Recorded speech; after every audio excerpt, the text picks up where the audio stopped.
Mr. Chair, we are now live. Great. Thank you, Sarah. Good evening and welcome to the Town of Ajax Committee of Adjustment meeting for January 26th, 2022. This meeting of the Committee of Adjustment is being held electronically and live streamed on the internet. Due to the COVID-19 emergency and requirements for physical distancing, no in-person attendance is permitted at this meeting. All regular practices and procedures of the committee continue to apply during this electronic meeting. If we encounter any technical difficulties, we may take a brief recess while they are resolved. Thank you for your patience, and we will now proceed with the meeting. Before moving on to the application portion of this evening's meeting, I would like to confirm whether there are any disclosures of interest from members of committee. Okay, seeing none from my fellow committee members. I will be declaring an interest on application A40 to A44/21 for 951 Pickering Beach Road, as I have a regular working relationship with the applicant. So I'll excuse myself and Lori will take the lead on that application. And if we can look for adoption of the minutes from the previous meeting held on December 15th, 2021. Didn't see who was first there. Lori, okay, thank you. And do we have a seconder on the motion for the minutes? Mark, thank you. Okay. And all those in favor? All in favor. Meeting minutes from the December 15th, 2021 meeting have been adopted. The committee is bound by the Planning Act to assess each application based upon its ability to meet 4 tests: that the application is minor in nature, is desirable for the appropriate development or use of the lands, and finally is in keeping with the general intent and purpose of the official plan and zoning bylaw. The process for tonight's meeting will be conducted in the following manner.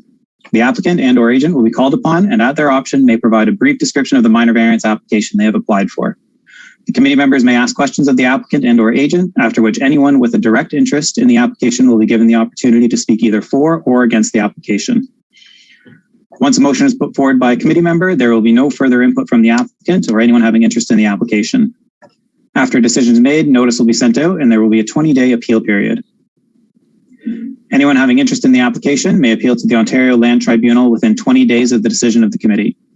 After 20 days, the decision will become final and binding. If a building permit or other approvals are required, they may be filed during the appeal period.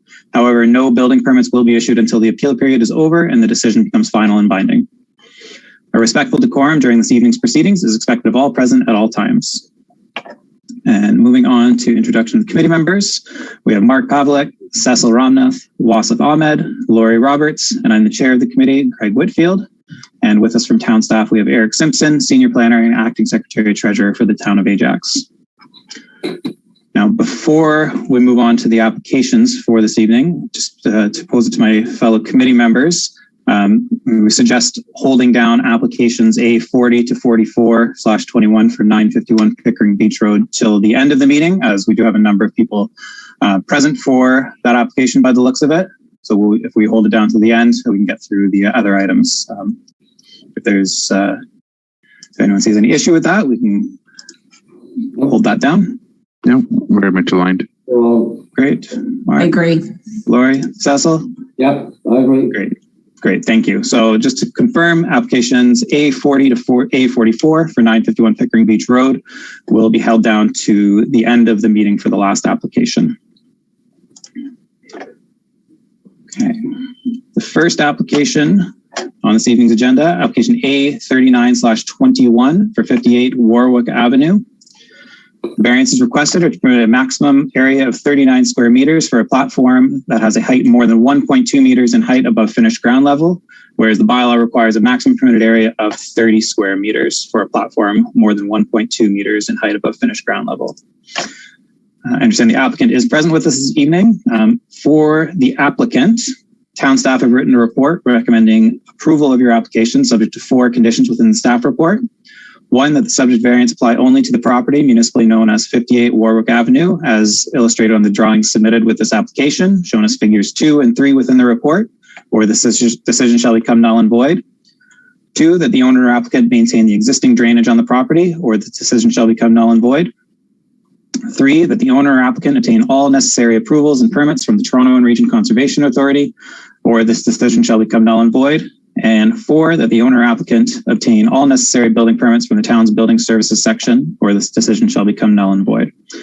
For the applicant, have you received a copy of this report? Yep, I have all the paperwork for this. Great, thank you. And if, do you have any questions or comments on the recommendations from staff? No questions and no comments. We're planning on following all the rules. Great, thank you. If you don't mind giving us your name quick, just for the record. Tyler Carr. Great, thank you. And we're decks out back. Perfect. And you have nothing to add at this time for the committee? Not at the moment, no. Great, thank you. Okay, for members of committee, are there any questions for the applicant or staff on the application? Lori? Thank you, Mr. Chair. I'm certain you just asked this question, and I apologize that I did not hear the answer. But did we ask staff if the neighbors had been notified and if there was any responses? Yeah, the chair, notice was served, and there was just the one response that I provided. It was a letter of support.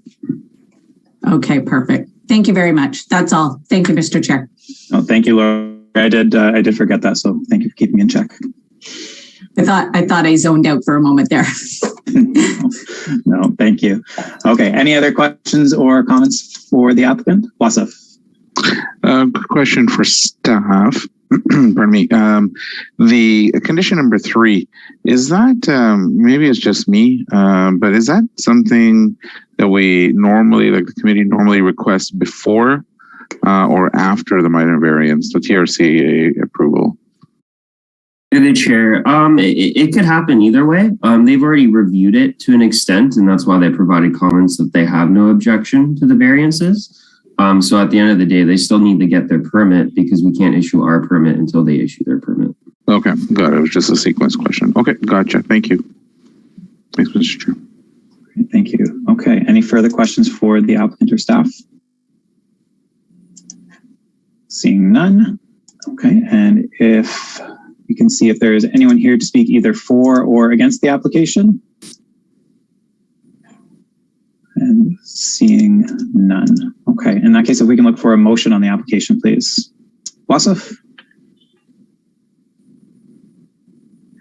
Mr. Chair, I'd like to move that the committee approve application A3921 or 458 Warwick Avenue based on the fact that it is minor in nature, meets the 4 tests, and is subject to the 4 conditions as outlined on the staff report dated January 26, 2022. Great, thank you. And is there a seconder on that motion, please? Cecil? Thank you. And all those in favor? Great. All in favor. Application A39/21 for 58 Warwick Avenue is approved, subject to the conditions in the staff report and the 20-day appeal period.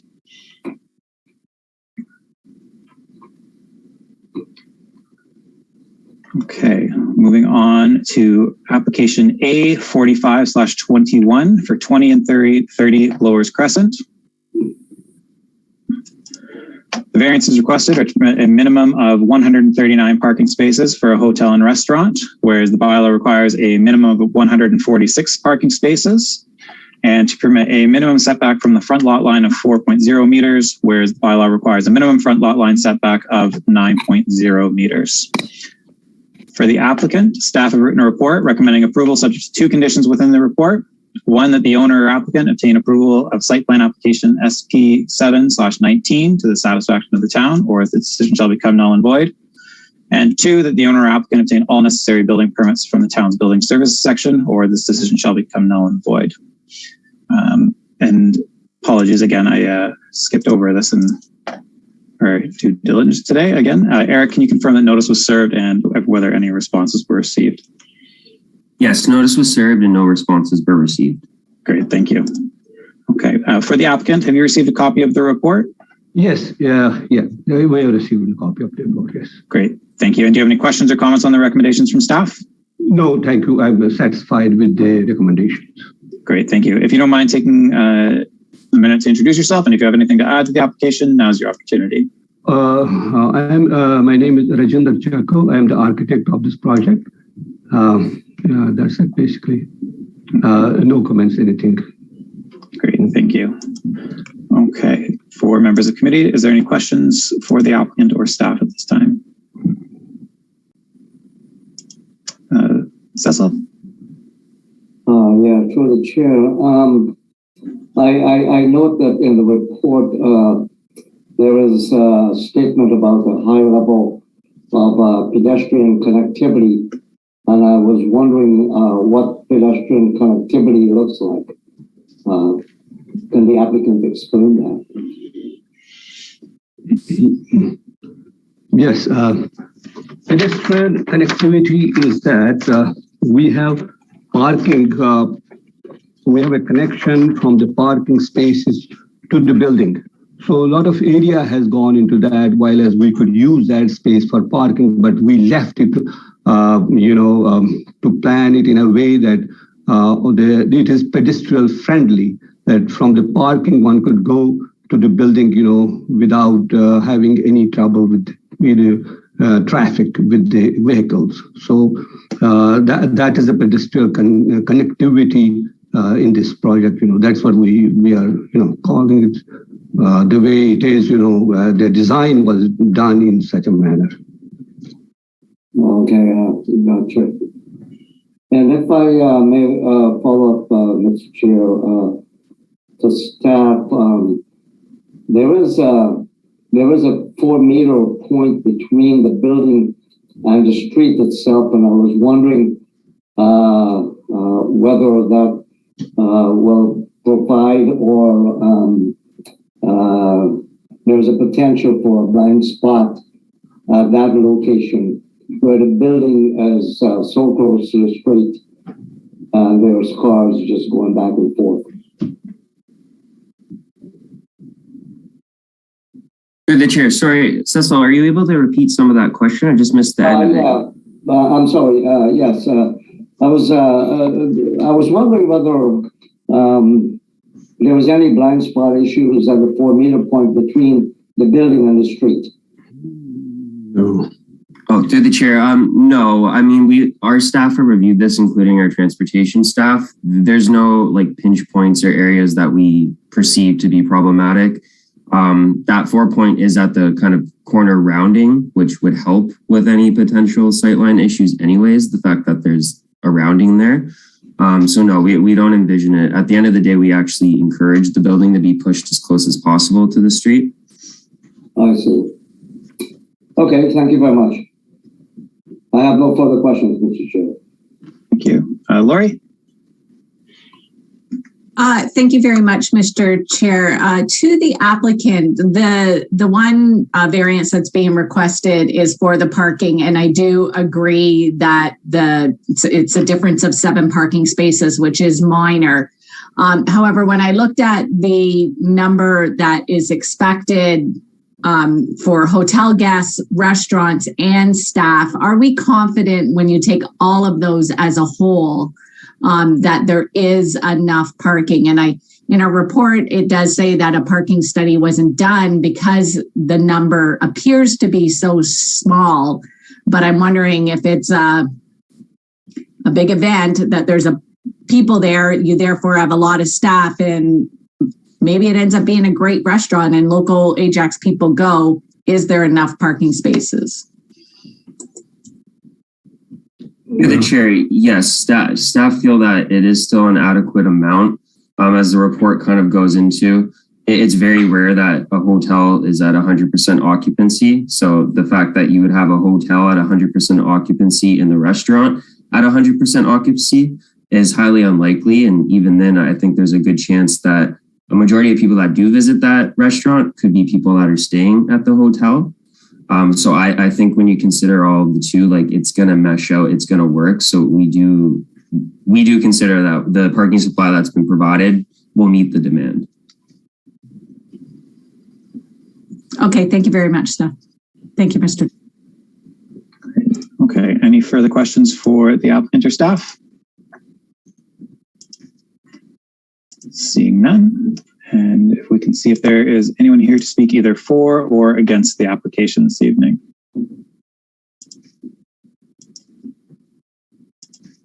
Seeing none. In that case, if we can look for a motion on the application, please. Wasif? Mr. Chair, I'd like to move that the committee approve a minor variance application A4521 for 20 and 30 Blowers Crescent on the basis that it is minor in nature and subject to the two conditions in the staff report dated January 26, 2022. Great, thank you. And is there a seconder on that motion? Cecil? Thank you. Seconded by Cecil. Okay, and all those in favor? Okay, all in favor. Application A45/21 is approved, subject to the conditions within the staff report and the 20-day appeal period. Thank you very much. Thank you. Have a good evening. Thanks. Bye-bye. Okay. Moving on to application A46/21 for 24 Hibbins Avenue. Variance requested to permit uncovered steps leading to a below-grade entrance within the south interior side yard with a minimum setback of 0.1 meters from the interior side lot line, whereas the bylaw does not permit steps leading to or from a principal building or platform within the interior side yard and requires a minimum setback from the interior side lot line of 1.2 meters. Eric, was notice served and were any responses received? Yes, notice was served and no responses were received. Great, thank you. And for the applicant, staff have written a report recommending approval subject to 4 conditions within the report.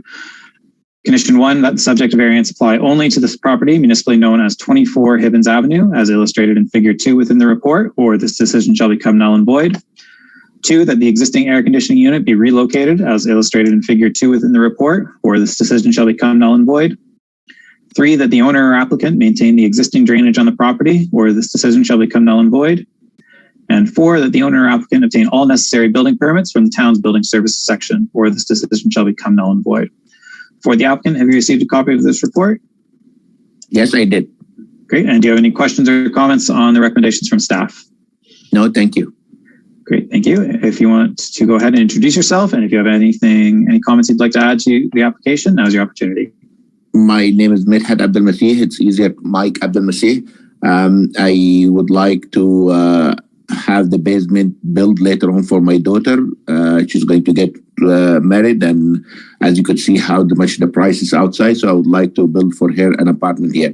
I cannot afford to do everything now, so I'm just asking to apply for the steps now, and later on I'm going to apply for the permit for the rest of the basement. Great, thank you. Any questions from members of the committee for the applicant? Mark? It's actually, through you, Mr. Chair, a question to staff. If I could just ask staff to explain why uncovered steps are typically not permitted. Through the chair, yeah, so the way the bylaw reads, there's an encroachment section, section 4.2, and it only speaks to steps within a front yard or an exterior yard or a rear yard that have permissions to encroach and therefore have a specific setback.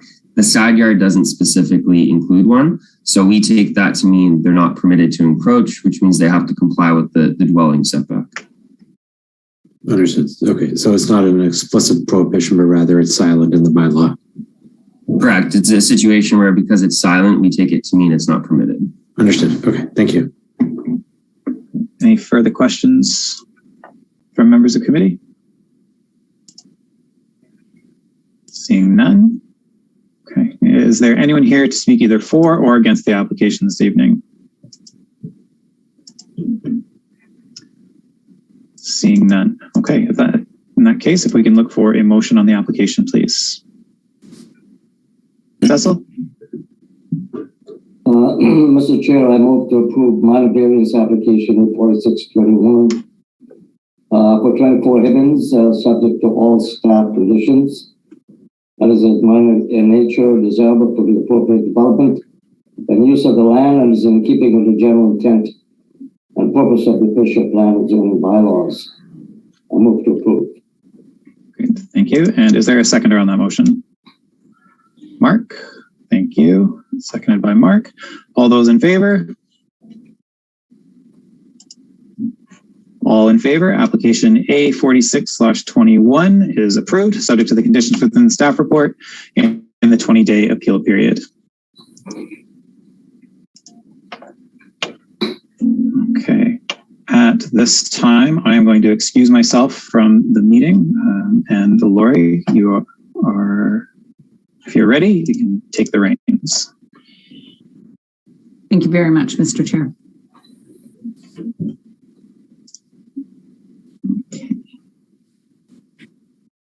Okay, so now we are going to look at application.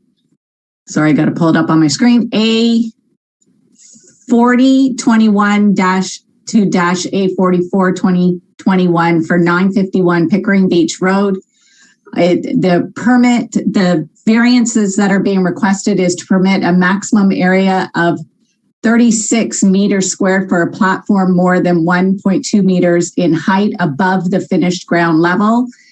I apologize, I don't have the staff report open, so I'll open that to say what the variance should be just momentarily.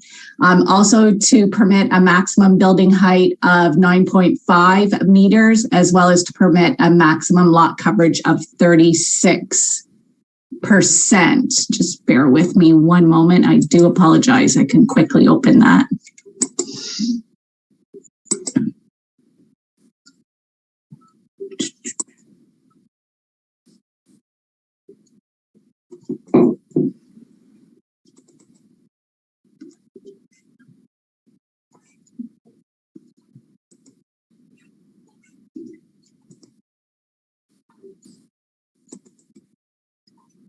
Okay, so the bylaw requirement for the platform is platforms more than 1.2 meters in height above finished ground level and a maximum area of 30 meters squared. And for the building height, the maximum building height is 9.14 meters and a maximum lot coverage of 25% for lots equal to or greater than 603.85 meters squared. I apologize for that, everyone. Okay, is there the applicant here to speak on this application? I am here, Mike Pettigrew. Okay, thanks, Mike. And to staff, was notice served? Yes, notice was served and there was correspondence received, which was provided to the committee. Okay, great.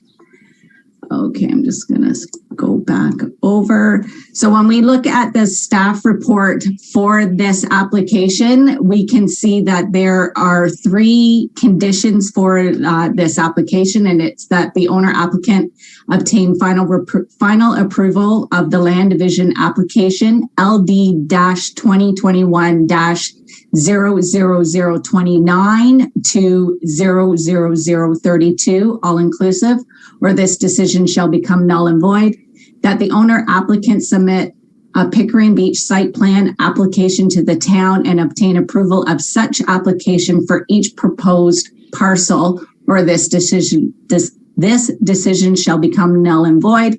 And finally, that the owner applicant obtain all necessary building permits from the town's building service section, or this decision shall become null and void. And did you receive this report, and do you have any comments? We did receive the report. We have no issues with the recommendation or the conditions. I do have for the committee a short presentation. Hopefully it'll be short, but I understand that there are other people here to speak. So I'll address some of the concerns that we've heard, and then I can open myself up for questions if that pleases the committee. Okay, so we'll allow you to do your short presentation first. Then I will ask for questions from the committee. After we do that, then we will open it up to the floor for anybody who would wish to speak either for or against the application. Sounds good. And I believe staff gave you permission on Zoom so that you can share your screen for the That's right, yes. I'll do that right now.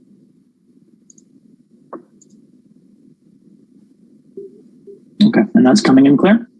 I can see it, yes. Okay.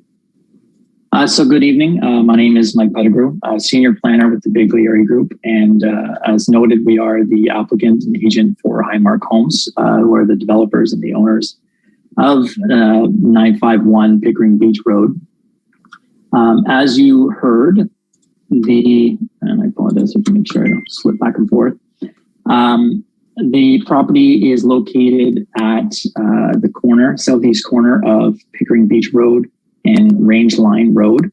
It's currently a vacant parcel of land that's been designated as for residential purposes, and I'll get into to that briefly. And then the surrounding community is primarily large lot, single detached homes on varying sizes of lots, but also in varying sizing of built form in terms of footprints, the GFA, as well as height. And as well, the area has seen substantial redevelopment of the older housing stock, very similar to the proposal, either through infill or redevelopment of individual lots. And as you heard, one of the conditions is that we obtain final approval from Land Division. The approval was granted on November 1st, 2021. And these are the 5 lots that were created. So the parcel itself, obviously, is this boundary line here. And then the 4 individual lots, you can see they have similar frontages.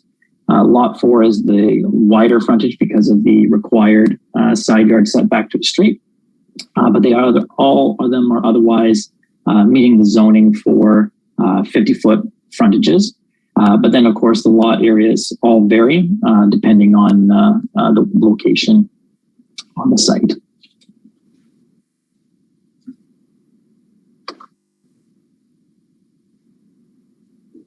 And as you've probably seen in the staff report, and I just sort of alluded to, the Ajax official plan does designate this for low density residential, permits 2-story dwellings with a density of 1 to 30 dwelling units per hectare. We do meet that, and that was also highlighted in the staff report.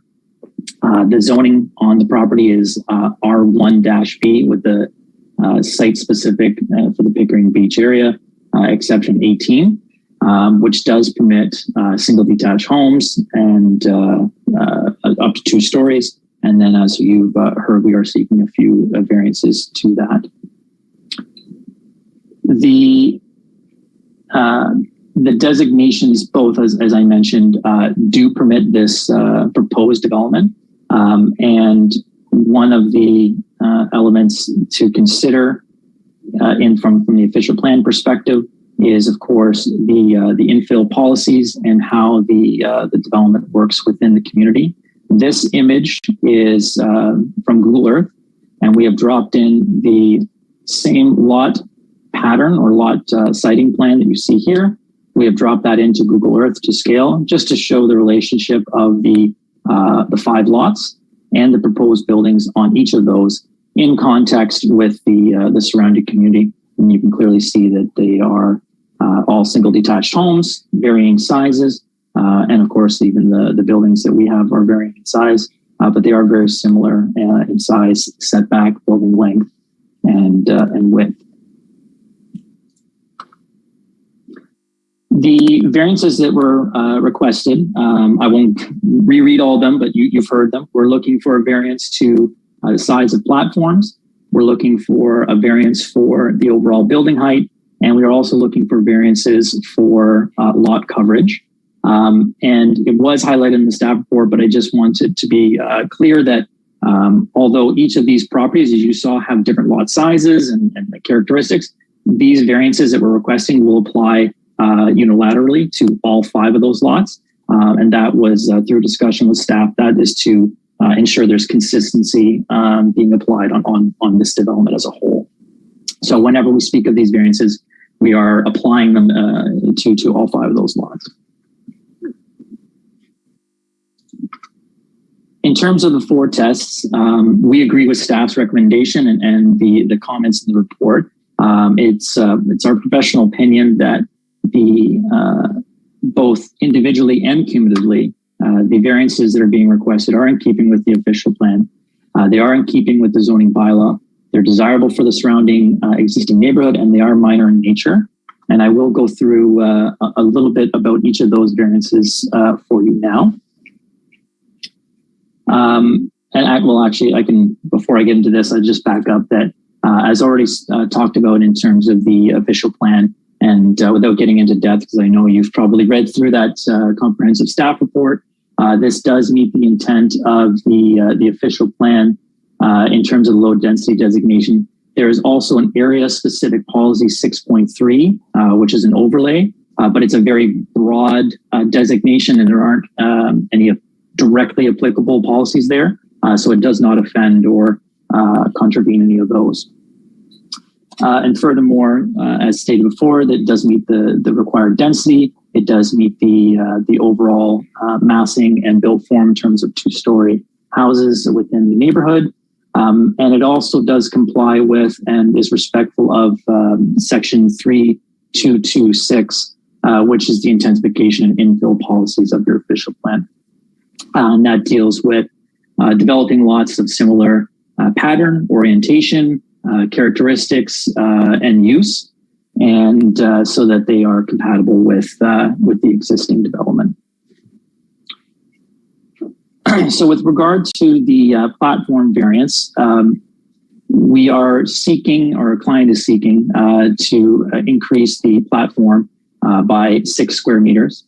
The intent of the provision to restrict the size of platforms is really to ensure there's an appropriate amount of yard coverage for a platform in order to, in conjunction with the overall location of the building, to maintain a suitable amount of amenity space and to ensure that the platform does not have any negative impacts on the adjacent property. And so in reviewing the platform variance, this does not exceed the 50% allowable coverage within the rear yard. And again, applied on all 5 of those lots. It does not project into the side yards. It is only projecting off of the rear of the building. As it's projecting into the rear yards, if I'll just go back quickly, you can see that the rear yards are quite substantial. We are at least twice the minimum depth. There is actually clear here. There is a red line that shows the permitted building envelopes. And you can see that we are well set back in each case, providing 14.5 at the smallest in terms of meters for a setback, where 7.5 is the minimum. In some cases, such as lot 5, we're almost 3 times. And in lot 1, we're definitely over 3, probably about 3.5 times the minimum. In terms of, so those are some of the rationale behind it. And the balconies, as mentioned, they do differ on the properties for each home. But again, for consistency, it will be applied across all 5.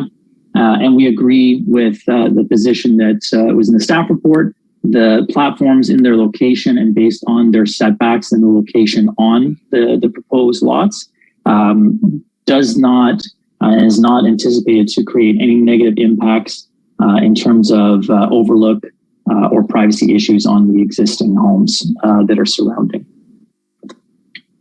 In terms of the building height, the variance that we are seeking is to increase the height by just a little over a foot, about 14 inches, or 0.36 of a meter. But at the same time, we are maintaining the 2-story massing and overall design, which is in keeping with the community. And by maintaining the consistent widths for the buildings, when you're viewing these properties, especially on the street in terms of the streetscape, we'll be maintaining very similar size of a home and the massing.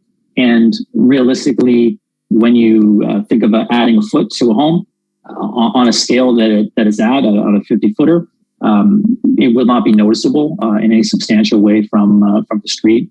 And certainly based on where these houses are set back from their neighbors, there would be no tangible impact by increasing the height. Again, this is at the peak because again, these are gable homes. This isn't an increased 1 foot and then 1 foot, in terms of massing, in terms of a flat roof. So again, that impact is very, very minor. And lastly, in terms of coverage, the exception 18 for the Pickering Beach area has a sort of a unique, there's a test for when the coverage goes from 33% to 25%. And that realistically happens at a very large lots over 603 square meters or 604 square meters. That size, you can see all of our lots here based on lot 1, 2, 3, 4, 5. All those lots are substantially larger than that. And so when you look at it from a percentage basis, but you have a substantial lot that goes with it, that increase, the magnitude of that increase is lessened.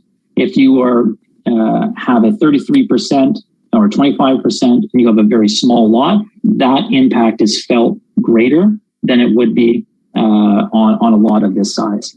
As you can see on the image on the left, this is again within the Google Earth image, the length of these homes and the overall footprint in terms of its width and length meets, and actually in terms of the rear yard exceeds all of the setbacks. And it still allows for a very substantial amount of rear yard amenity, but it also allows for a substantial amount of soft landscaping and infiltration in terms of the grading and drainage. So again, the percentage, there were some comments about the percentage increase, but again, overall, what this creates is a lot and a building that is still in conformity, as you can see from the footprints with the rest of the surroundings. In terms of, and just touching on those comments, so we have received some comments. I believe one of the individuals from 490 had made comments during the severance process, and we've had further comments that have been received through staff from 2 other residents, and I'll just point out where they are. If you can see my cursor, this is 492. This home here is 490. And this home here is 488 Poplar. And those 3 properties have provided written correspondence.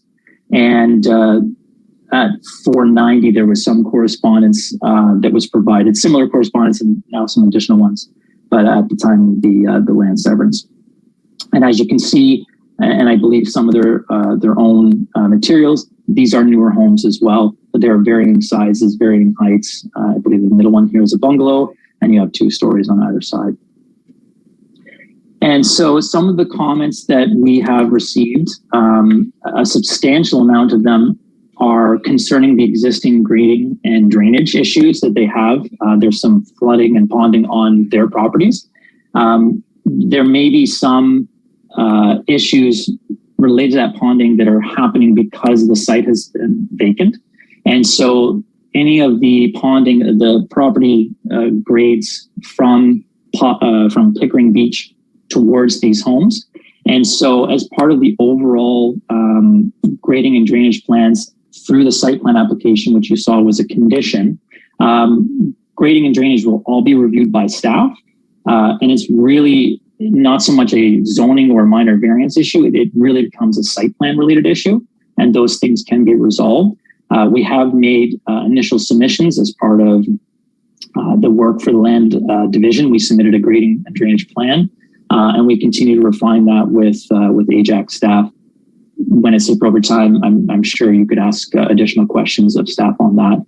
But those issues are things that persisted, but they will be rectified through this development. And as you know, we cannot add any drainage or damage to other properties. And so the situation will certainly be improved. Right now, all of the flows go uncontrolled. And so by doing this development, lots 1 to 4 will certainly have all their own controls where they are mitigating that flow away and taking it over to Pickering Beach. And then in the case of lot 5, again, there's the current plans contemplate a small retaining wall that would run along the back of that property and then along the adjacent property line with these homes. But it will be located entirely within our client's lands, and the grading and the drainage of that will all be dealt with entirely within our client's land. So again, I just want to reiterate that as also for the members of the public that are here. And some of the other comments then related to the actual variances, I know in part are related to those drainage issues. So in terms of coverage, it was raised that increasing the coverage will decrease the ability to deal with that drainage. That is not the case. As you can see, there was substantial area, and I think it's still staff's opinion that there is a substantial area to be able to deal with drainage and the grading on the properties. So the coverage being increased will not have any significant impact on drainage. And so from a coverage perspective, the other test for whether it is appropriate is realistically, as we talked about, how does it fit, and does it provide enough amenity area and soft landscaping, which I believe from my illustrations it does. In terms of the height impacts for the house and for the increased size of the platforms, those concerns mainly we're dealing with privacy, overlook, and shadowing. And if I can just go back to this drawing, most of the individuals that have spoken about those really are abutting lot 5. And so in the case of lot 5, that would be the property of potential impact. And as you can see, and perhaps it would be easier if I zoom in, these properties, these 3 properties on Poplar, have significant setbacks. For instance, 490 in the middle has a setback of 85 feet. The other 2 have it around almost 100 feet of a setback per rear yard. And as you can see, there are substantial trees that are existing and on their properties here. So from a shadowing perspective, there certainly wouldn't be any additional shadow beyond what's the trees. The trees themselves will provide most of the shadowing on their own properties. And furthermore, where the house is located, south being, or we'll say north being directly perpendicular, the shadows will not be cast sort of down and towards, down to the right. As we know, the shadows will come in from the sort of the south and from the west in the evening, will go away from these properties and from their rear yards. From an overlook perspective, again, that existing vegetation is very dense and very tall. So there should not be any overlook or privacy issues from that. And even the platform itself, although it is larger, it is over to the west side of lot 5 and away from those existing homes. And so based on the location and the context that this sits within, we agree with staff that this the variance for the height and certainly the variance for the platform on the second level would not have any negative impacts in terms of overlook and privacy, and certainly not for shadow. So that's a lot to take in. The last comment that I will say is that we've also received no other comments, and you saw that in the staff report, from any other agencies or departments, and no other concerns other than, of course, dealing with those conditions through the site plan process that follows. So with that, I'll leave it there. And if there is any questions, any details that you'd like me to go back to, I'm happy to answer those. Thank you. Thank you very much for that very thorough report, Mr. Pettigrew. That answered a lot of questions. So now I'm going to open it up to the committee for anybody who has any questions. Mark? Thank you, Madam Acting Chair. Through you. First, thank the representative for the applicant for the detailed report, and also I want to thank the members of the public for providing their comments. Just to comment first, in reference to some of the feedback received from the public,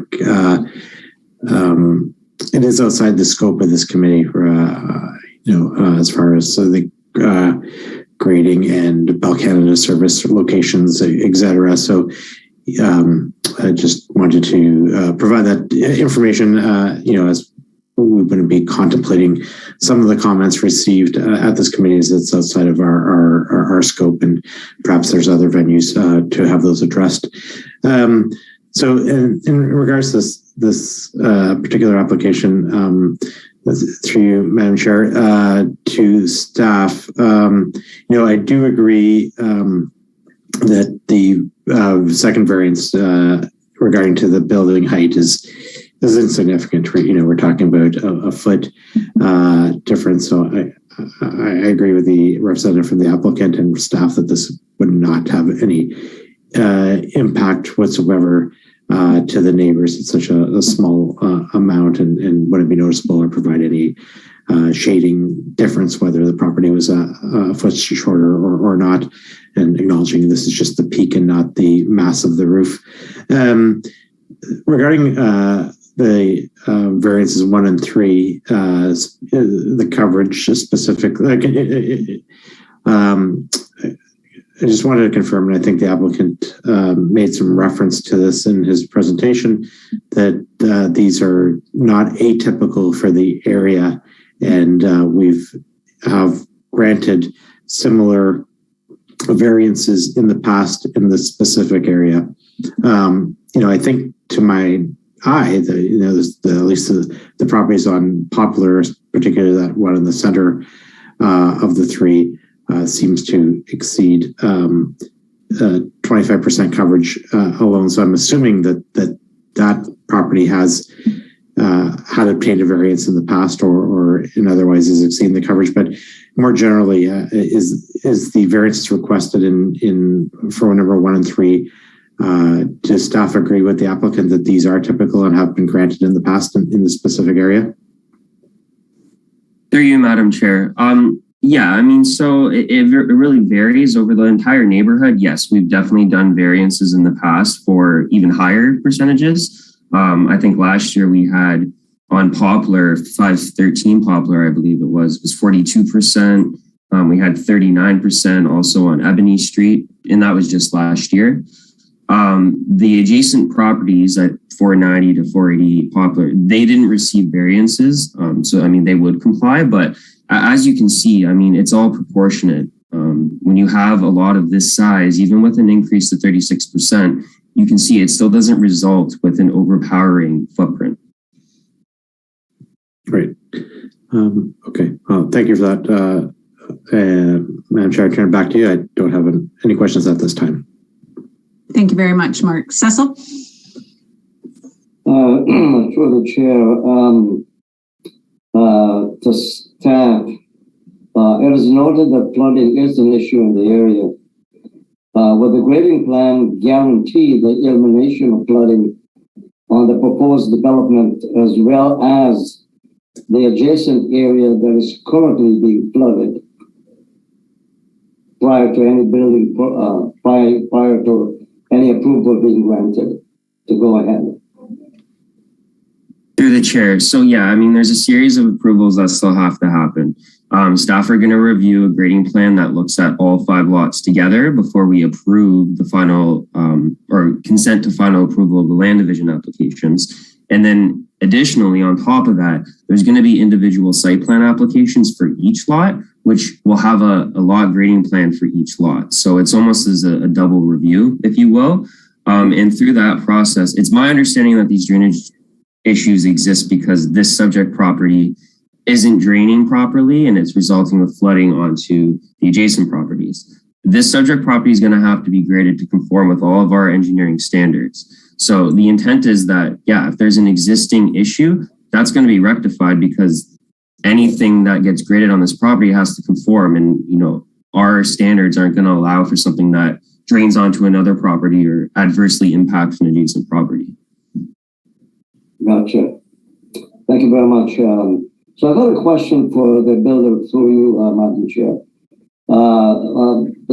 This was a concern from the community. To the builder, what assurances or controls would you be putting in place to mitigate the effects of noise and dust during construction? So through the chair, just to be clear, I'm not the builder, just the planner, but no, so I don't normally deal with the construction side, but what, as Mr. Simpson has already alluded to, through that site plan process, there is a whole construction management plan. And as part of that, it will be reviewed what kind of dust mitigation controls. Again, because I'm not familiar with it on a regular basis, but I do know that there is water that's used on the streets when there's dust in order to control in the sort of the summer months.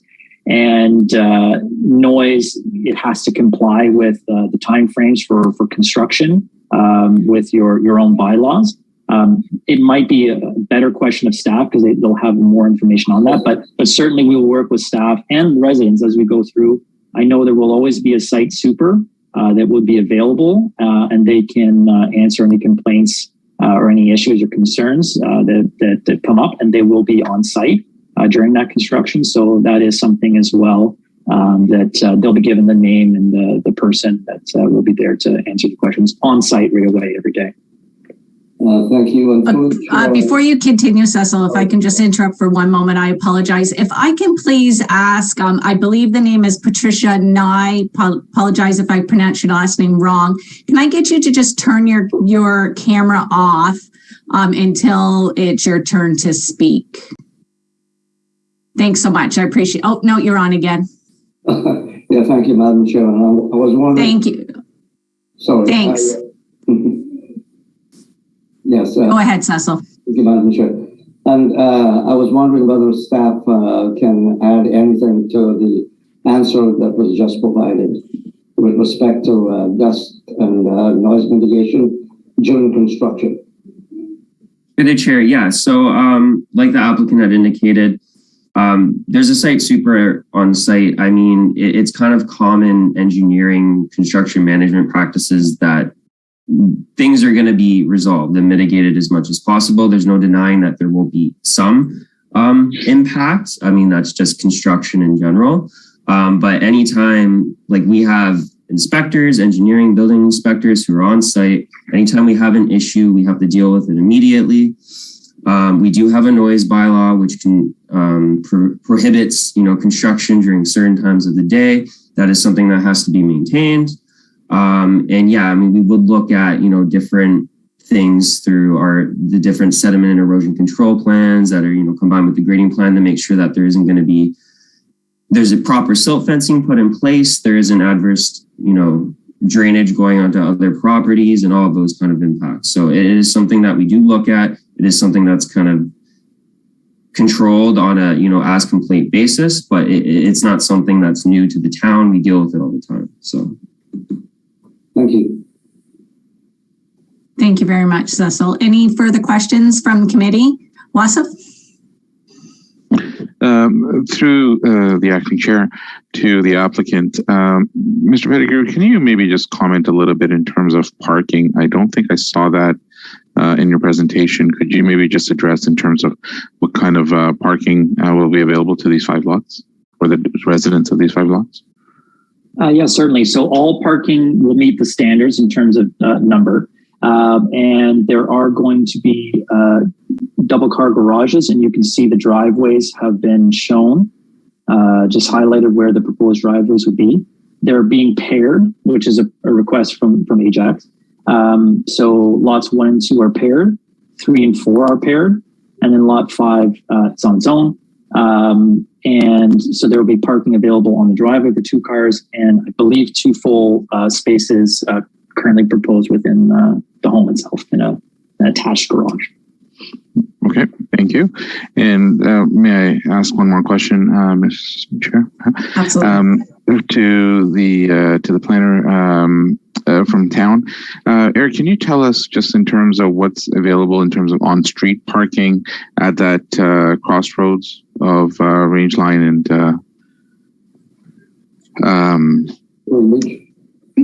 Bickering Beach. And Bickering Beach, yeah. Through the chair. So as far as I'm aware, there's no signs indicating you can't have parking in that specific area. Part of the reason for the paired driveways, why we ask for that, is to allow for more space for on-street parking. So that's something we always try to ask for. But yeah, as far as I'm aware, I believe, unless there's a parking sign in that area that I'm not aware of, you are allowed to park on the street. Okay, perfect. And thank you. Any further questions from committee? Cecil? Through you, Madam Chair. I think I heard my question answered before, but I wasn't 100% sure. And the application before us is for us to consider this as being one project and not 5 individual projects. Is that correct? To staff? Through the chair, yeah. So, I mean, you are dealing with 5 individual lots that will be created, but as it's been reviewed, processed, treated by staff, we're treating it as if it's one project. That's part of the reason why the variance has been, requested across the board. We didn't want a situation where, we're doing a different variance that's slightly different from the other one. The staff perspective is if we're okay with it for the one, then we're okay with it for all of them. And I mean, outside of the coverages, for the most part, they all are around the same. The heights are all the same. The platforms, other than one dwelling, are all around the same. So that's kind of how we came to that conclusion. Yeah, thank you. So does the increased size of the deck still provide the allowable amount of green amenity space for each property, so to speak? Through the chair, yes. There's still substantial setbacks. All of the dwellings would meet the interior side yards and specifically the rear. Like the applicant had pointed out, it's double, almost triple in some cases. So there's still substantial amount of amenity space available. Thank you very much. I have no further questions, Madam Chair. Thank you very much. I just have a couple of questions myself before we pass it on to the public. You explained, my question is to the applicant. You had explained in your presentation that all the properties are being treated under the one variance and that it's not going to exceed the 50% lot coverage. And I wanted to confirm that the smallest lot of the 5, it's not exceeding that amount either. So to the chair, that 50% is related to the specifically the coverage in the rear yard for the deck or the platform. And so based on our review and discussion with staff, it won't. All of these will be equally applicable to that. And I don't know if Mr. Simpson wants to confirm for sure, but I believe that would be the case because that was also in his report. Yes, that is correct. All the platforms, regardless of the lot, would still meet that 50% coverage. Okay, thank you very much for that clarification. And I really appreciated your presentation where you did speak about the shading that would be impacted, particularly from that lot 5. And just wondered through the course of what's happened so far and what's to come during the rest of the planning of this parcel of land, will there be a shade study done? A formal shade study? Through the chair, that's not a requirement. Typically, we would only ask for a sun shadow study if you have, a mid-rise or a high-rise next to a lower density area. This is all single detached dwellings within a low density area. And the height, although there's a variance, it's a 0.36 meter difference. So yeah, this wouldn't trigger the need for a sun shadow study. Okay, thank you very much. And then I had questions about the drainage, but I think for myself, you answered those questions adequately. So I am going to open this up to the public. Now, the one thing that I would like to make clear is that, and Mark had alluded to this when he very first spoke, is we as this committee, we can only speak to the 3 variances that are on the table. That's all we can rule on. That's all we can comment on. So some of the committee's questions did go outside of what those variants are, but we allowed it because we wanted the public to get some answers that they might not understand or know otherwise. But for the public commentary, if we can try to keep it to the variances that are requested, please. So is there anybody who would like to speak either for or against this application? I would like to speak. Okay, Patricia. Okay, thank you. And if you can please give us your full name and your address. Patricia Dawn Nye, 490 Poplar Avenue. Thank you. Max, I would like to have correct Mark in his assumption. The house in the middle with all the roof coverage, Mark, is my house, and it's a bungalow. The houses on either side are 2-story. I do not exceed 25%. My house does not exceed 25%. So we've got that clear. Now I have a question, please, through the chair. Go ahead. Thank you. Okay. My opinion is that Lot 5 should be dealt with separately. Lot 5 is unique. Its coverage, in my opinion, is far too much. The exceeding from 25%, which is normally allowed, to 34%, it's just overbearing for my neighbors. It's not fair for the Francises, whose backyard will be looking into a brick wall. But aside from that, the balcony, which is also addressed in this variance, the balcony, the way it's positioned now, will look right into their master bedroom. That's all I have to say. Thank you, through the chair. I appreciate you coming to the meeting and sharing your opinions. Is there anybody else here who would like to speak either for or against the application?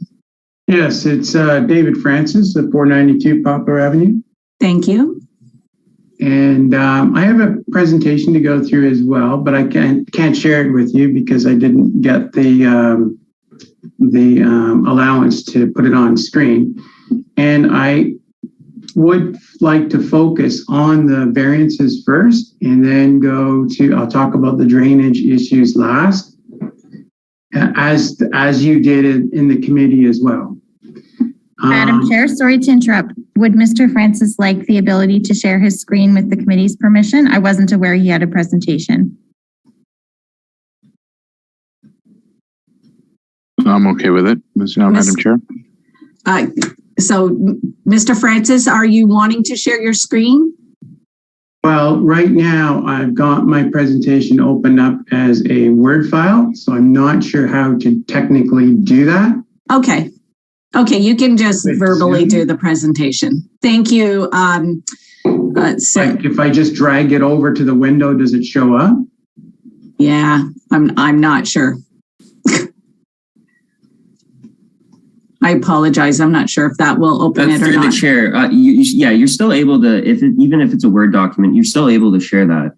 We would just see the text in the Word document. So it's entirely up to you. Thank you, Eric. Through the chair, if you're doing so, we'll have to ask Mike to remove his presentation in order for the new presentation to be shared. Okay, I'll try it.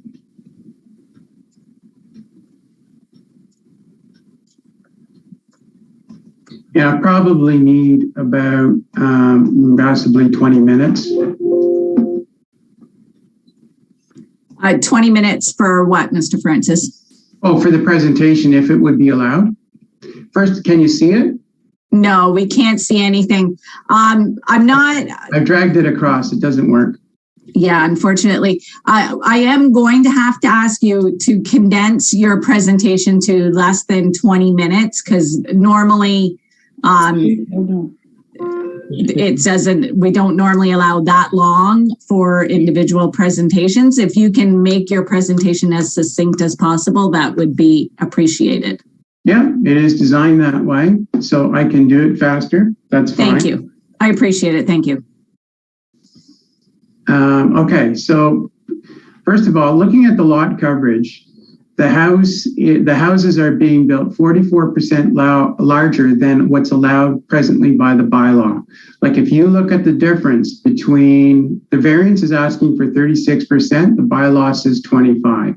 If you look at the difference in coverage between 25 and 36%, that's actually a 44% increase. Math is real easy. 25 times 1.44 equals 36.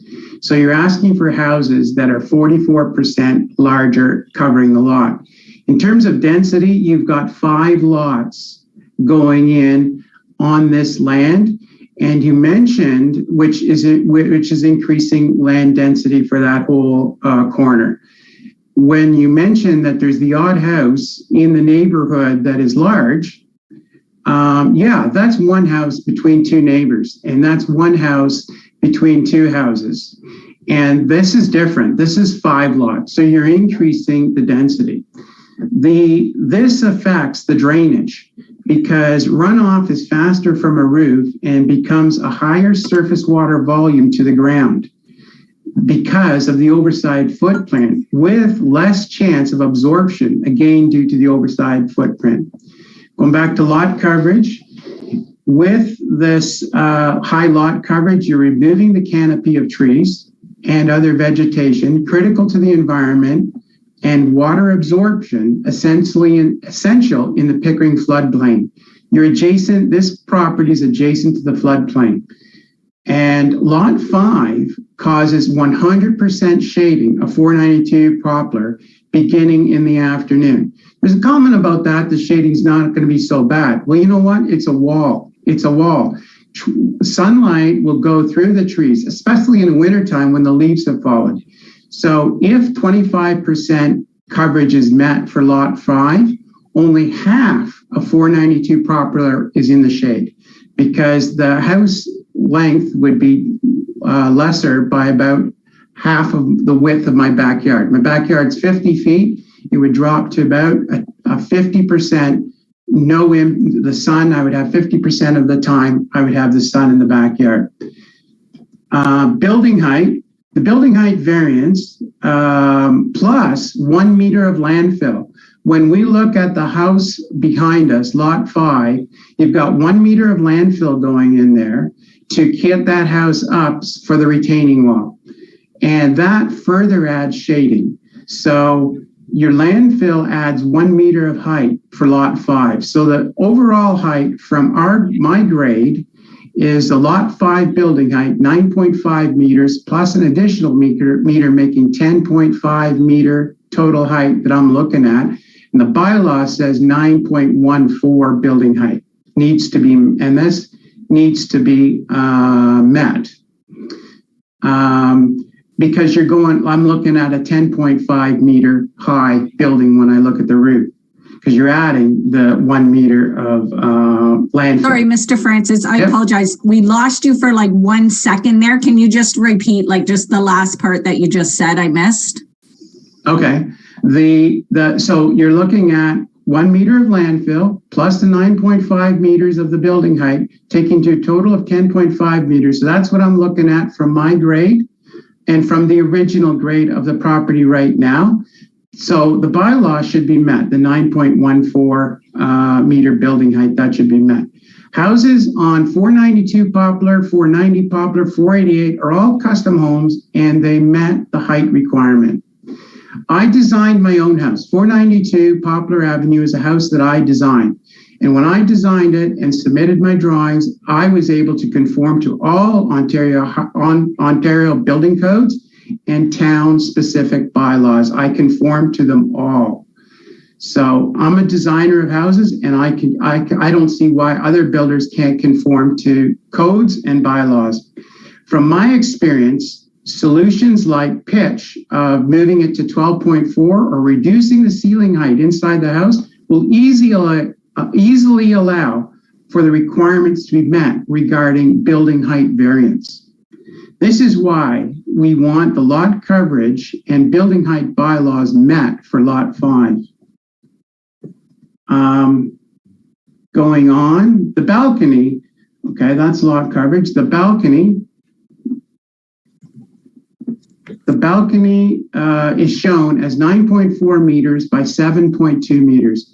When the architect reduces that dimension by 50 centimeters in each direction, like in the length and the width, if he reduces it by 50 centimeters, the bylaw is met of 30 meters squared. That's how simple it is to meet bylaws. 50 centimeters on the length and 50 centimeters on the width. Okay, lot 5 retaining wall. Lot 5 retaining wall needs to be set back 0.6 meters from the property line. Responsibility, ownership, and maintenance and liability of the retaining wall, including any fence that goes on top of the retaining wall, are the responsibility of the builder and future lot owner 5. Create a 0.6 meter undisturbed strip or buffer zone, or you can move the wall, and I'll talk about this a little bit later in the grading part. You can move the retaining wall to the west side of lot 5 where it'll be more effective, and there you're already showing a 1% grade. So in summary, development is adjacent to the Pickering floodplain where bylaws need to be met to minimize environmental and watershed impact. 25% lot coverage is required for the community and the environment. And this would improve 492 Poplar having sunlight for 50% of the property. All in the afternoon, as soon as you pass by noontime. All bylaws should be met for properties adjacent to the floodplain within the Pickering Beach community. Any retaining wall, if required, must have a 0.6 meter buffer zone. Fences going on top of retaining walls to prevent falling hazards. Responsibility, ownership, and maintenance and liability of that retaining wall, including any fence that goes on top of it, must be the responsibility of the builder and lot 5 owner. So now that's the building law stuff. So now I'm going to the variance stuff. So now, because you guys opened up talking about grading, and the town of Ajax did provide me preliminary drawings. I understand that about the grading. And so I would like to briefly discuss concerns regarding grading. Is that okay? I apologize, Mr. Francis. I am going to divert to staff on this one because the grading, this is not, and staff, please correct me if I'm wrong in this. Is this part, the grading of the property and the drainage, is that part of this application that we're looking at tonight? So yeah, at the end of the day, grading has to be approved before anything can be built. The grading isn't specifically looked at through this minor variance application because there's other permit applications and application processes in general where that will be reviewed. So that this doesn't bypass that process. It has to happen. Okay, so Mr. Francis, please forgive me. It's not that please know I'm not trying to dismiss you and not take into consideration your concerns, because we are, but it's just because that's not part of what we are deciding on tonight. I am going to ask that the grading discussion gets saved for when that becomes the point of topic. Okay, that's fair enough, but why did you allow the grading discussion to occur earlier? And some of the grading comments that were made by the builder or planner were not correct. Exactly. If they opened up the subject of grading, then it's on the agenda. So to both the people who are attending, as I had mentioned, I allowed that conversation to take place for the benefit of the public and because of the correspondence that we did receive, just to try to give some information and some answers, because we did not feel that it was to anybody's best interest to just blow off some of the comments that had been given to us. So it's not that we're not concerned about it, that it's not important. I allowed the planner to make those comments because it was my goal that it would help the committee and yourselves to understand the project as a whole a little bit better. Right. Well, I only have a few slides on grading, and I'll make one last request to be able to talk about the grading. I only have a few slides on it, and it's not long. It's not as long as it's shorter than the first presentation. I apologize, but I am going to ask that we save that conversation for when that process is what is being discussed. I can ask Eric to please, is there a time and place that the public can communicate with you in regards to that? Through the chair, no, this is the public process. If there weren't variances requested, there would be no public process at all. There is already one public process through the land division, and now this is the second process through the minor variances. So staff have our municipal engineers. We're going to review the grading. It's not something we're just going to, blow off. A review has to happen or the building cannot move forward. Right. You have reviewed it, and I know you've reviewed it because I've seen the letter. And you've also provided the drawings around all of the grading, preliminary drawings, which was great. Appreciate that. And yeah, if this is the only public forum where we get to talk about grading, I think it should be included. I would say that, sorry, go ahead, Wasif. Yeah, just through the chair to the speaker, Mr. Francis. With all due respect, there's nothing that this committee can do, Mr. Francis, in terms of the grading concerns you or anybody else in the public forum or on the committee has. So even if I, as a committee member, have a concern about grading, it just isn't the time or place because there's nothing in terms of grading that the committee, and you see on your screen as well as I do, in terms of what is the minor variance application talking to. It's really just around building height. It's about maximum lot coverage, and it's about the maximum area of the platform. Those are the only three items that are within the scope of today's discussion. Okay, so will the letter that I sent in, which has the concerns on it regarding grading, which is in much more detail, will that be sent to the builder? I think my suggestion would be, Mr. Francis, is to reach out to staff and anybody else who is listening to this. Staff have my letter. So through the chair, the letter was already provided to the applicant. Every letter that the committee received, that was received by staff, was also provided to the applicant. Okay, so they have my concerns in writing. I'll defer to that. I just wanted to confirm that they at least have my concerns in the written submission. Fair enough. Thank you. I do appreciate your patience with this, and I know that it's a frustrating thing to go through, and we are trying to be as respectful to yourself and your neighbors as much as possible. So I do appreciate all the work that you put in to your presentation and what you provided to us. Please know that it is not going on deaf ears. It's not frustrating for me at all because I'm a builder as well. I have built my house here. I did all of the design for my house here. So it's not frustrating at all. I understand the process. I've been through it before in dealing with other lots where I have built properties. Thank you. I appreciate it. I appreciate your time and your effort. Is there anyone else who is wanting to speak either for or against this application? I have an interest in speaking. It's Jeff Nye. Yep. At 490 Poplar Avenue. Yes. Go ahead. Yep. It's just an added point. I've sent several pieces of correspondence into Mr. Simpson and to Brian Bridgman, the commissioner of the region. The one point I want to make is on that letter to Brian Bridgman, it shows a picture of the backyard of 492 Poplar, Mr. Francis's property, showing the extent of the flooding that occurs there under the current conditions. He pumps that backyard out into the ditch on Poplar every spring. I want a guarantee that that's going to be resolved. Now, the developer, through their presentation, said it would be, but I've heard things that said would happen before they happen, and they don't. What's our recourse if the situation isn't resolved to our satisfaction? If they do increase the footage by the 44% that's been referred to, that's hard surface. There's no hard surface out there now, so the drainage problem is severe.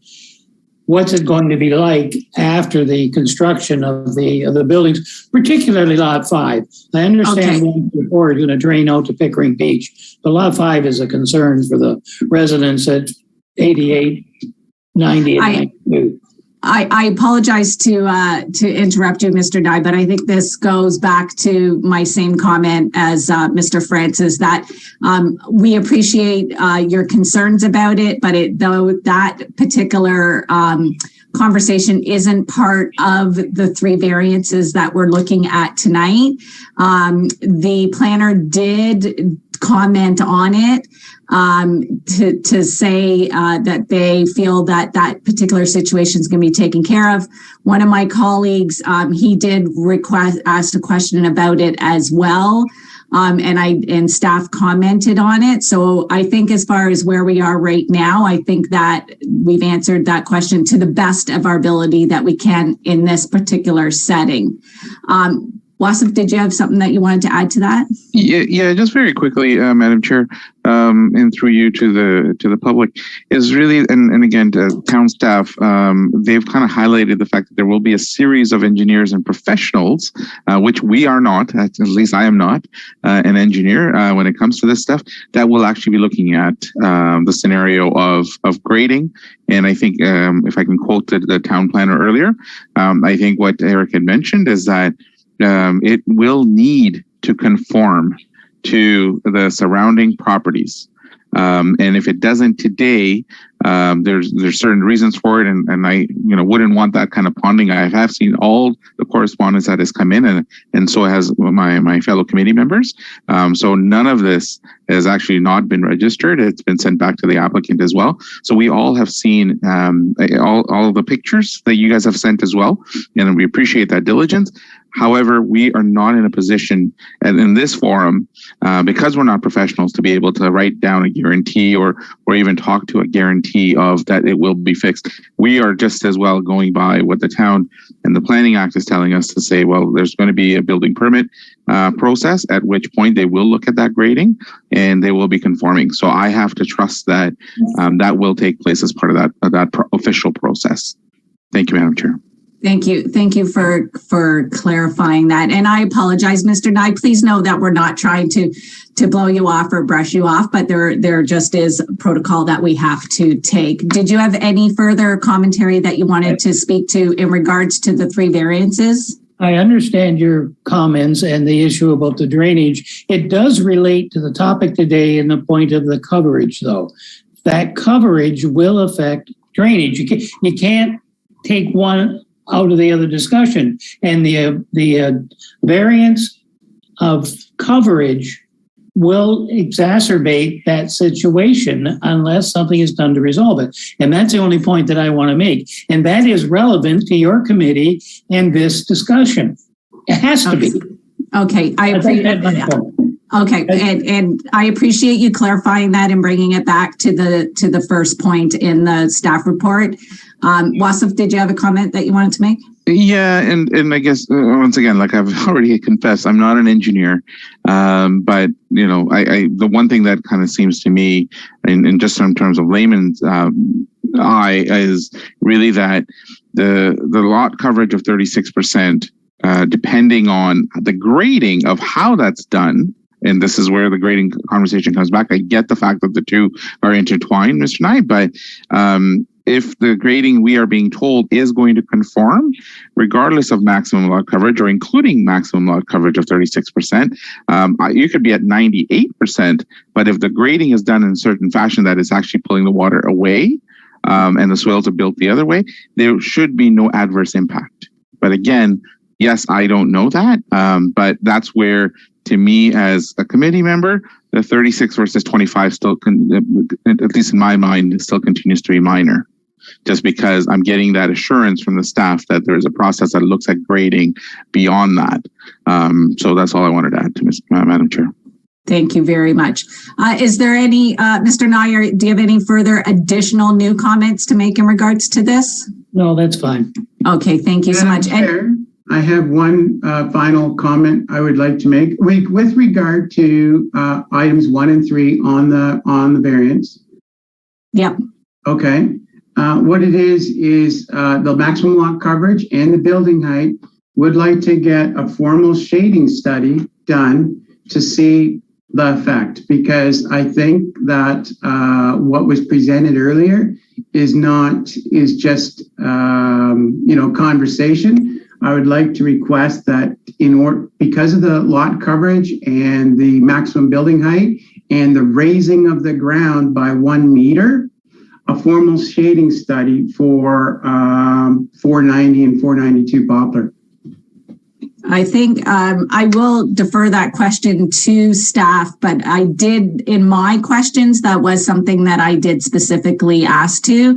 That's and right. Eric, you can correct me, but my understanding was that this type of bill doesn't meet the needs for a formal shade study.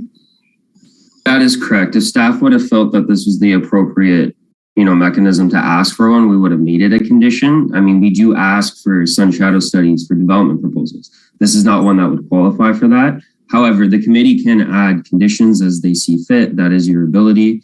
I just would have concerns about what would be the parameters around it. That one gets done, but what about the results to the satisfaction of who? So that becomes an issue. And just a point of clarification regarding the height, even if that lot is bringing in fill for grading and drainage purposes, the way height is measured is still the same, and it's taken from the established grade of the street that's in front of it. So it would still need to comply with the 9.5, even if the grade of that property is getting higher. So that means that the building is going to have to be tweaked itself to still comply with whatever permission goes in place. I understand that, Eric. Thank you very much. But you're adding another meter, and then you've already got the height of the building at 9.5 meters, which is a variance to height. So this is where I'm saying this is why it's related, because I would like the height of the building to be reduced to bylaw requirement. I don't disagree with what you said about the center of the road and how the property comes back. But because you're adding the 1 meter lot of landfill and you've located this house in where it is not right now serviced, Range Line has no services for lot 5 for sewage, water, or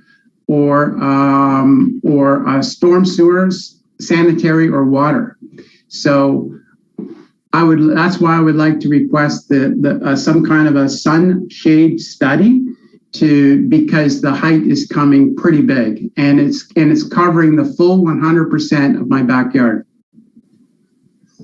And the sun sets in the west, so at noontime I'm getting shade. I doubt that my willow tree will survive this. It's a sun tree, and any vegetation along that fence line is not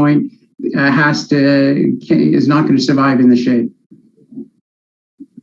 Thank you very much, Mr. Francis. Is there anyone else who has not spoken yet who would like to speak either for or against this application?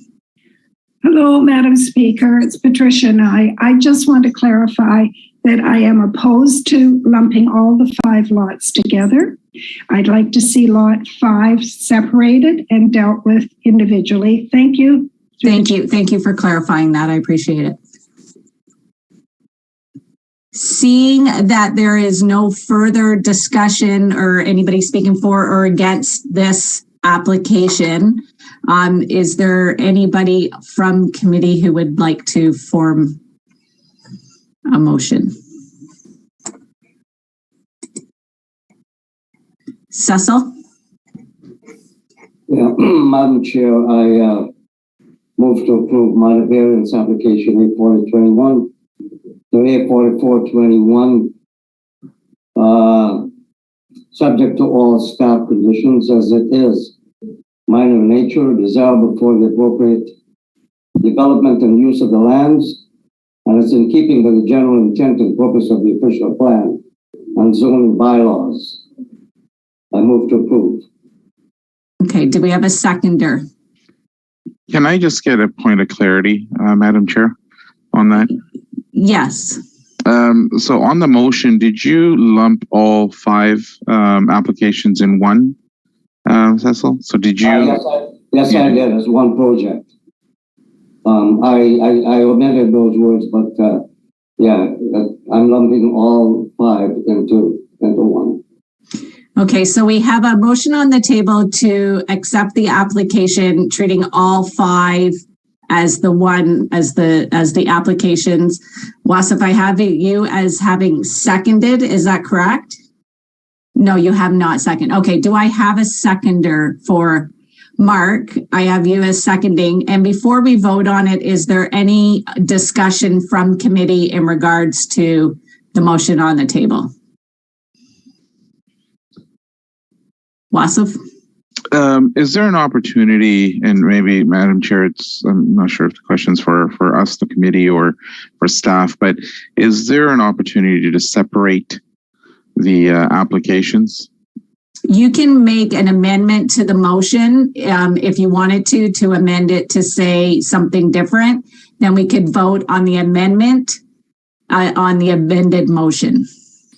Okay, and maybe just a question then, Madam Chair, thank you for indulging me, to town staff. Is there, what's the impact if let's say out of the 5, and I know we're trying to group them, but out of the 5, if one of the variances for one of the properties or one of the applications is not approved, what does that do to the other 4? So it's 5 separate applications. That's why it's A40 to A44. So lot 5 or parcel 5 specifically is application A4421. So, I mean, you have the ability to approve them all, or, approve one and don't approve the others. The impacts is what would be, the reasoning behind that. Is it going to be deferred, or are you just refusing it? So, I mean, that's for the committee to decide. Okay, so what we have on the table is we have a motion to approve all 5 as one. We have a seconder. And then in our discussion, is anybody wanting to make an amended motion to change approving all 5 as one? Well, I think point of order, Madam Chair, I think we have to vote. You have a motion on the table on the floor and a seconded. We have to vote that one either up or down. And if that one doesn't get approved, then there's an opportunity to make a second motion. Yeah, we can either do it through amendment or do it that way. But let's no further discussion I apologize. Is there any further discussion before we take the vote on the motion that's on the table? Seeing none, all those in favor of the approving all 5 as one motion, please raise your hand for approval. Okay, and those opposed, please raise your hand. And are you abstaining, Wasif? I am. Okay, so we have a 1 abstain, 1 opposed, and 2 that were in favor. So the motion to approve it as all one has passed. So that means that this application with all 5 as one, with the 3 minor variances, have all passed. It's subject to the conditions outlined in the staff report and to the 20-day appeal period. Thank you, everybody who contributed to the discussion. And that is, where are we? Sorry, at our agenda, we now have other business. Is there any other business? Seeing none, I am going to ask for someone to motion for adjournment. Wasif, and can I have a seconder, please? Cecil, and all those in favor of adjourning the meeting? And the meeting is adjourned. Thank you very much. I appreciate it.